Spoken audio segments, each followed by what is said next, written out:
ব্রাহ্মণবাড়িয়ার নবীনগরে জিনতপুর union cricket tournament 2025-এর final খেলা অত্যন্ত জাঁকজমকপূর্ণতায় অনুষ্ঠিত হয়েছে।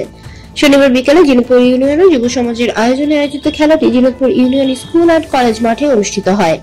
ফাইনাল খেলায় অংশগ্রহণ করেন গোল্ডেন স্টার স্পোর্টিং ক্লাব বনাম SM স্পোর্টিং ক্লাব। খেলায় সভাপতিত্ব করেন জিনতপুর ইউনিয়ন বিএনপির সাবেক সাধারণ সম্পাদক মোহাম্মদ হাফিজ মিয়া। খেলাটির উদ্বোধন করেন বিশিষ্ট ব্যবসায়ী সৌদি আরব কামরুল ইসলাম টুকু। প্রধান অতিথি হিসেবে বিশিষ্ট ব্যবসায়ী নজরুল ইসলাম নজু।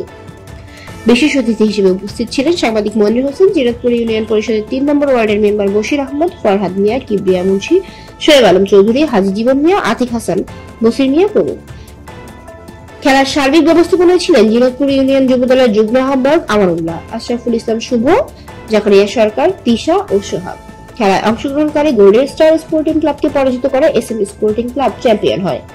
চ্যাম্পিয়ন ও রানার্স আপ দলের মাঝে পুরস্কার তুলে দেন অতিথিরা।